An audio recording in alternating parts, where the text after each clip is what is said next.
السلام علیکم، کیسے ہیں آپ سب؟ امید کرتی ہوں خیر و عافیت سے ہوں گے۔ ہمارے چینل علمی اسپاٹ میں آپ سب کو خوش آمدید کہتی ہوں۔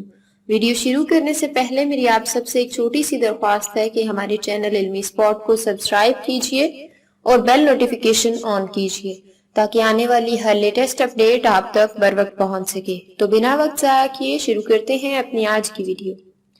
جی ہاں ناظرین، ایک بادشاہ کی 7 بیٹیاں تھیں۔ ایک دن بادشاہ بہت خوش ہوتا ہے اور اپنی 7 بیٹیوں کو بلا کر پوچھتا ہے کہ میں تم سب سے ایک سوال پوچھوں گا اور اگر جواب اچھا لگا تو تمہارا من چاہا انعام بھی دوں گا۔ سب ایک قطار میں کھڑی ہو جاؤ اور ایک ایک کر کے بتاؤ کہ تم کس کا دیا کھاتی ہو، کس کا دیا پہنتی ہو۔ 7 میں سے 6 بیٹیوں نے کہا، ابا حضور آپ کا دیا کھاتے ہیں اور آپ ہی کا دیا پہنتے ہیں، آپ ہی کی وجہ سے ہماری یہ شان شوکت ہے۔ یہ سن کر بادشاہ بہت خوش ہوا اور سب کو اس کی من پسند چیز دے دی گئی۔ جب سب سے چھوٹی بیٹی کی باری آئی تو اس نے کہا کہ میں اللہ کا دیا کھاتی ہوں اور اپنی قسمت کا لکھا پہنتی ہوں اور یہ میرا نصیب ہے۔ بادشاہ یہ سنتے ہی آگ بگولا ہو گیا اور کہنے لگا، اے کم بخت، تو نے میری ناشکری کی ہے، تجھے اس کی سزا ضرور ملے گی۔ شہزادی نے کہا، جو حکم ابا حضور۔ بادشاہ نے سپاہیوں کو حکم دیا کہ جاؤ اسے جنگل میں چھوڑ آؤ، میں بھی دیکھوں کہ یہ میرے بغیر کیسے اللہ کا دیا کھاتی ہے اور اپنے نصیب کا لکھا پہنتی ہے۔ شہزادی سے تمام زیورات واپس لے لیے گئے اور خستہ حال کپڑوں میں بغیر کسی ساز و سامان کے بادشاہ کے حکم کے مطابق جنگل میں تنہا چھوڑ دیا گیا۔ لیکن شہزادی بہت پرسکون مطمئن تھی اور توکل اللہ تھی کہ جو اس نے رزق اور عیش و عشرت میرے نصیب لکھی ہے وہ مجھے ضرور ملے گی۔ سب سپاہی شہزادی کو چھوڑ کر واپس چلے گئے۔ شہزادی جنگل کو دیکھنے لگی۔ چاروں طرف درخت ہی درخت تھے اور دوپہر سے شام ہونے والی تھی کہ شہزادی نے سوچا کیوں نہ کچھ لکڑیاں جمع کر لوں تاکہ رات کو آگ جلاؤں، پھر کوئی جنگلی جانور پاس نہیں آئے گا اور رات بھی گزر جائے گی۔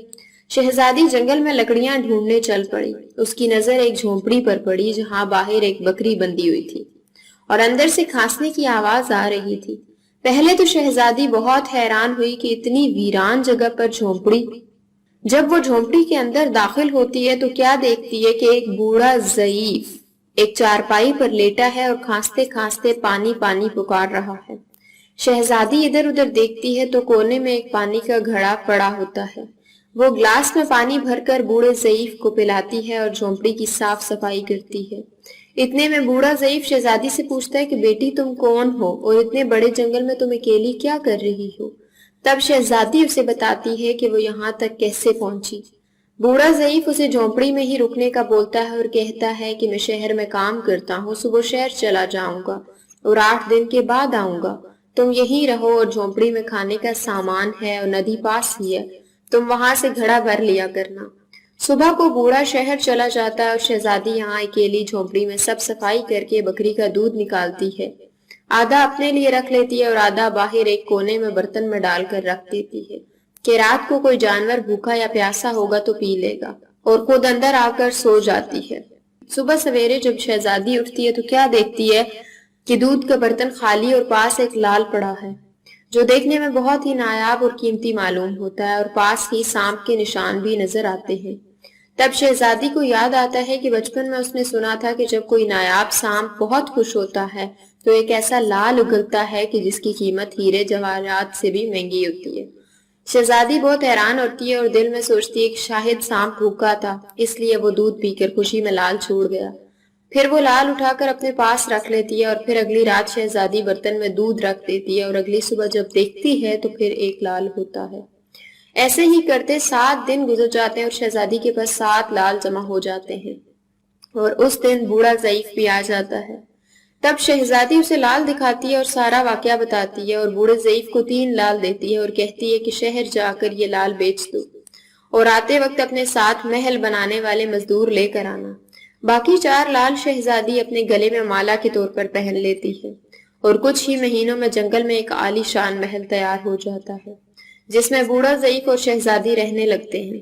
ایسا خوبصورت محل جس میں ہر آرائش، نوکر چاکر، دنیا کی تمام نعمتیں موجود ہوتی ہیں۔ شہزادی جنگل میں لکڑی کی فیکٹری لگا دیتی ہے جس میں غریب کام کرتے ہیں اور ان کی روٹی بھی چلتی رہتی ہے۔ دیکھتے ہی دیکھتے جنگل شہر نما بن جاتا ہے اور دور دور تک دھوم مچ جاتی ہے۔ یہ شہزادی بہت رحم دل ہے یہ خبر ایسے ہی بادشاہ تک پہنچتی ہے۔ بادشاہ کے دل میں اشتیاق ہوتا ہے کہ دیکھوں تو صحیح کون سے ملک کی شہزادی ہے جس کی اتنی تعریف ہے۔ بادشاہ سپاہیوں کے ہاتھ پیغام بھیجتا ہے شہزادی سے ملنے کے لیے۔ یہاں شہزادی کے سپاہی جب شہزادی کو بتاتے ہیں تو شہزادی یہ حکم دیتی ہے کہ بادشاہ سلامت ایک ہی شرط پر ہم سے مل سکتے ہیں کہ وہ اپنی تمام بیٹیوں کے ساتھ آئیں۔ سپاہی جا کر بادشاہ کو پیغام دے دیتے ہیں۔ ایک دن بادشاہ اپنی تمام بیٹیوں کے ساتھ شہزادی کے محل جاتا ہے۔ شہزادی ان سب سے ملتی ہے، چہرے پر نقاب کر کے، اور ان کے لیے 7 رنگ کے کھانے پیش کرتی ہے، اور ہر کھانے کے ساتھ اسی رنگ کا جوڑا زیورات پہن کر آتی ہے۔ محل کی شان و شوکت، خوبصورتی اور شہزادی کا انداز بادشاہ اور باقی تمام شہزادیوں کو بہت حیران اور متاثر کرتا ہے۔ آخر میں بادشاہ شہزادی سے کہہ ہی دیتا ہے کہ تم میری بیٹی کی جگہ پر ہو اور میں بھی تمہارے کہنے پر اپنی تمام بیٹیوں کے ساتھ آیا ہوں، پھر ہم سے یہ پردہ کس لیے؟ بہت اصرار پر شہزادی کہتی ہے ٹھیک ہے میں تیار ہو کر آتی ہوں۔ سب شہزادیاں آپس میں سرگوشی کرنے لگتی ہیں کہ اتنی تو تیار ہے، اتنے مہنگے زیورات پہنے ہیں، اب اور کتنا تیار ہو کر آئے گی۔ اتنے میں کیا دیکھتے ہیں کہ دور سے ایک خستہ حال کپڑوں میں کوئی آ رہا ہے، اور غور کرنے پر بادشاہ کو یاد آتا ہے کہ یہ ابھی تک زندہ ہے۔ میں تو سوچتا تھا کہ اسے جنگل کے جانور کھا گئے ہوں گے، اور جب میں نے اپنے سپاہیوں کو اس کی خبر لینے بھیجا تھا تب انہوں نے ہی بتایا تھا کہ وہاں شہزادی کا کوئی نام و نشان نہیں ہے، تو یہ کیسے ممکن ہے؟ بادشاہ خوشی سے جھوم اٹھتا ہے اور کہتا ہے شہزادی کو بلاؤ، میں تمہیں شہزادی سے آزاد کروا کے لے جاؤں گا، چاہے وہ تمہاری قیمت میں میری ساری بادشاہت مانگ لے۔ یہ سنتے ہی شہزادی بولتی ہے نہیں ابا حضور، میں ہی وہی شہزادی ہوں، اور میں نہ کہتی تھی کہ میں اپنے اللہ کا دیا کھاتی ہوں اور اپنے نصیب کا لکھا پہنتی ہوں، بس اسی اللہ نے مجھے کہاں سے کہاں پہنچا دیا ہے کہ آج میں آپ سے بھی زیادہ امیر ہوں۔ پھر شہزادی اپنا تمام حال بیان کرتی ہے کہ وہ اس مقام تک کیسے آئی، اور دکھاتی ہے اپنے گلے کی مالا جس میں ابھی بھی 4 لال موجود ہوتے ہیں۔ یہ بات سنتے ہی تمام شہزادیاں دل میں رشک کرنے لگتی ہیں اور سوچتی ہیں کہ اے کاش ہم نے بھی تب یہی کہا ہوتا کہ اللہ کا دیا ہم کھاتے ہیں اور اپنے نصیب کا لکھا پہنتے ہیں۔ ناظرین اگر ویڈیو اچھی لگے تو اس کو ضرور شیئر کیجیے گا اپنے دوستوں اور احباب کے ساتھ۔ انشاءاللہ ملیں گے کسی اور ویڈیو میں کسی نئے موضوع کے ساتھ، تب تک کے لیے رکھیے اپنا بہت سارا خیال، دعاؤں میں رکھیے ہم سب کو یاد، فی امان اللہ۔